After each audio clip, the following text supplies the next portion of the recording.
Good morning seventh class. बेटे 8B exercise के 8 सम हमने लास्ट वीडियो में कंप्लीट किए थे।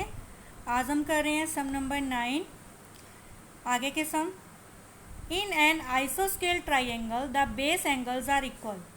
आइसोस्केल ट्राइंगल क्या होती है? जिसकी 2 साइड्स इक्वल होती हैं। ट्राइंगल में 3 साइड्स होती हैं, जिसमें से 2 साइड इक्वल होती हैं, उसको बोलते हैं आइसोस्केल ट्राइंगल।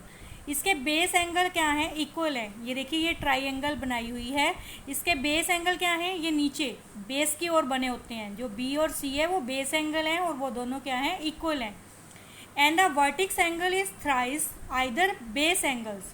जो वर्टिक्स ये वाला एंगल है, वर्टिक्स एंगल, वो बेस एंगल्स का 3 गुना है। थ्राइस मतलब 3 गुना। अगर ये x है तो ये कितना हुआ? 3x। What are the measure of the angle? तो एंगल्स के माप पता कीजिए। हम मान लेते हैं let base angles of triangle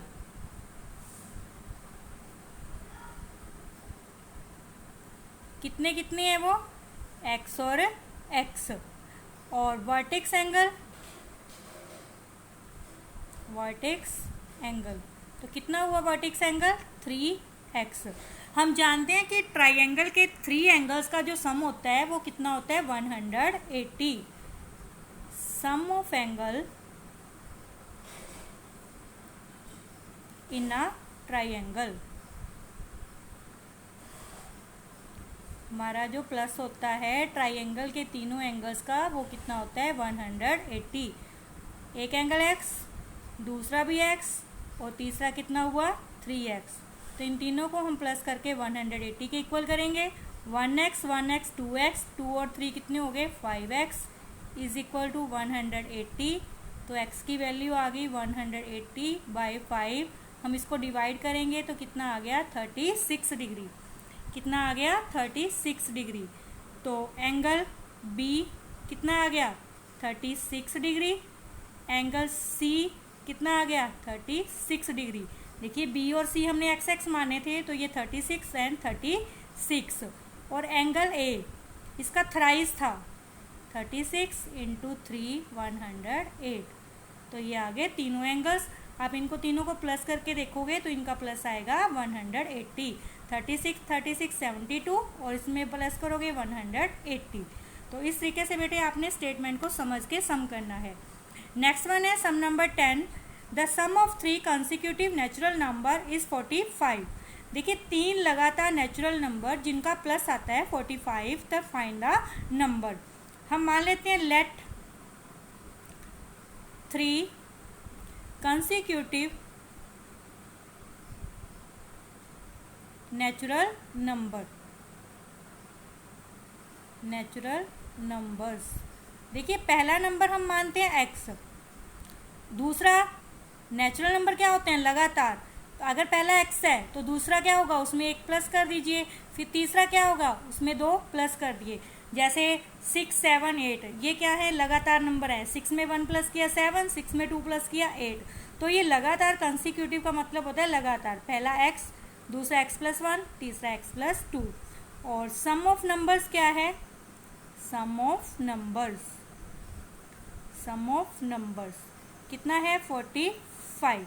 तो पहला नंबर x, दूसरा x + 1, तीसरा x + 2 is equal to 45। x तो कितने हो गए? ये 3x। और 1 और 2 कितने हो गए? 3 इज इक्वल टू 45। नेक्स्ट बेटे जो इक्वेशन है वो आप खुद से सॉल्व करोगे। 3 को उस साइड लेके जाओगे, माइनस कर दोगे, जो आएगा उसको 3 से डिवाइड करोगे। तो आप बाद में लिखोगे first number, second number and third number. तो आगे का सम बेटे आपने खुद से ट्राई करना है। नेक्स्ट वन है बेटे sum number 11। The age of Rani father is 7 years more than 3 time of age of Rani. कहते हैं रानी के पिताजी की एज 7 year मोर देन, 7 साल ज़्यादा है, 3 time of age of Rani. Rani की एज के 3 टाइम से 7 ज़्यादा है। कि जो रानी के पिताजी हैं वो रानी की एज के 3 गुने से 7 साल बड़े हैं। भी पहले हमने उसका 3 गुना किया, फिर उसमें 7 प्लस किया। और रानी के पिताजी की एज है कितनी? 52 years।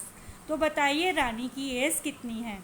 हम मान लेते हैं let present age of Rani, let present age of Rani, Rani की प्रेजेंट एज कितनी है x, and present age of Rani father, Rani के पिताजी की एज कितनी हुई। तो ध्यान से देखिए इन्होंने क्या लिखा है, 3 टाइम से 7 ईयर ज़्यादा, 3 टाइम मतलब 3x, 7 ईयर मोर देन मतलब +7, 3x + 7, और एक्चुअल में उनकी एज है कितनी 52 ईयर्स। तो ये तो है x के अकॉर्डिंग वेरिएबल के अंदर रानी के पिता की एज, और ये है उसकी एक्चुअल एज 52 ईयर्स।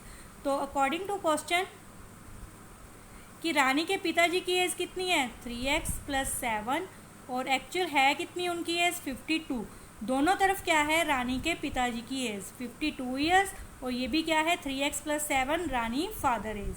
तो इस इक्वेशन को हम सॉल्व करेंगे, 52 - 7 तो कितनी आ गई 45, x की वैल्यू कितनी आ जाएगी 45/3 कितनी हो गई 15।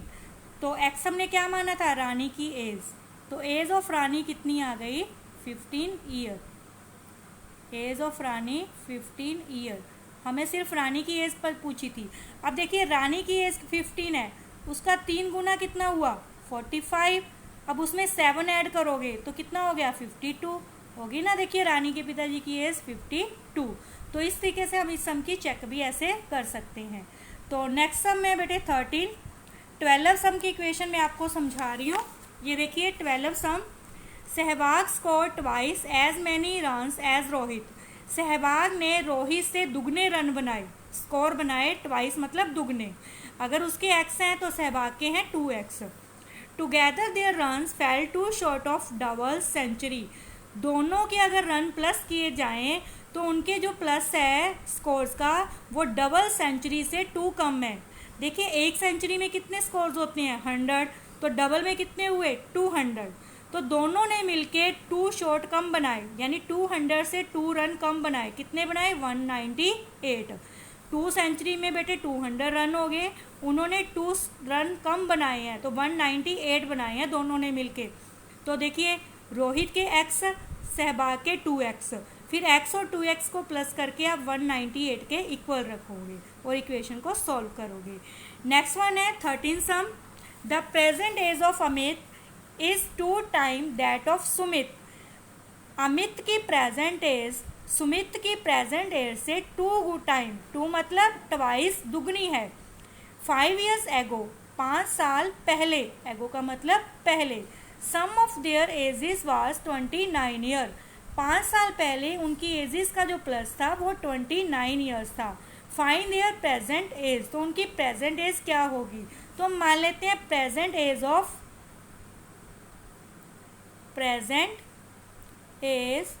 ऑफ सुमित, सुमित की प्रेजेंट एज क्या है x, और यहाँ पे आप लिखोगे लेट, और present age of Amit, Amit की प्रेजेंट एज क्या है 2 टाइम मतलब 2x। अब 5 साल पहले, 5 साल पहले हमारी एज कम होगी या ज़्यादा, कम होगी, तो 5 year एगो, 5 year ago age of Sumit, age of Sumit कितनी x - 5, और 5 साल पहले अमित की एज कितनी होगी, एज ऑफ अमित 2x - 5, तो 5 साल पहले आ गई। अब इन्होंने कहा 5 साल पहले उनकी एज का जो सम था वो 29 ईयर्स था, सम ऑफ एजेस 29, 5 साल पहले की एज का जो प्लस था x - 5 फिर plus 2x - 5 is equal to 29। 2x और 1x कितने हो गए बेटे 3x, कितने हो गए 3x, -5 कितने हो गए 10। अब इस इक्वेशन को आगे सॉल्व करोगे, -10 को दूसरी साइड जाके क्या कर दोगे प्लस कर दोगे, 39 आ जाएगा, फिर उसको 3 से डिवाइड करोगे 13, यानी कि उसकी प्रेजेंट एज आ गई 13, उसकी आ जाएगी 26। आगे का सम बेटे आप खुद से सॉल्व करोगे। नेक्स्ट वन है sum number 14, the length of rectangle is 4 metre less than 2 time width. जो रेक्टेंगल की लेंथ है वो विथ मतलब ब्रेथ, ब्रेथ के दुगने से 4 कम है। ब्रेथ कितनी होगी x, लेट ब्रेथ x, तो लेंथ कितनी होगी दुगना मतलब 2x, 2 टाइम मतलब 2x, 4 कम 2x माइनस 4, ब्रेथ होगी x तो लेंथ कितनी होगी 2x minus 4। Parameter of rectangle is 100 metre, find its dimension. और रेक्टेंगल का पैरामीटर कितना दिया है 100 मीटर, हमें उसकी साइड्स पता करनी है, डिमेंशन मतलब लेंथ एंड ब्रेथ। तो पैरामीटर का फॉर्मूला क्या होता है 2 इंटू एल प्लस बी, तो एक तरफ आप रखोगे 100 और एक तरफ आप वैल्यू पुट करोगे। इस सम को भी बेटे आप खुद से ट्राई करोगे। नेक्स्ट वन है find the number when it is multiply by 6, एक नंबर जिसको 6 से मल्टीप्लाई किया जाता है and 13 is subtracted from it, और उसमें से 13 सब्ट्रैक्ट किया जाता है। मान लेते हैं हम नंबर क्या है x, नंबर क्या है हमारा x, उसको मल्टीप्लाई करना है हमने 6 से, तो 6 से मल्टीप्लाई करेंगे तो कितना आएगा 6x and 13 is subtracted from it, और उसमें से हमने 13 क्या कर दिया सब्ट्रैक्ट कर दिया, और उसका जो रिजल्ट है यानी कि इक्वेशन क्या बन गई 6x माइनस 13, और उसका जो रिजल्ट है वो किसके इक्वल है when is multiplied by 4 and 17 added to it, जब उसको हम 4 से मल्टीप्लाई करते हैं और उसमें 17 ऐड करते हैं तो दोनों का जो रिजल्ट है वो इक्वल होता है। तो हम इसको कैसे लिख के करेंगे इक्वेशन में आपको बताती हूँ।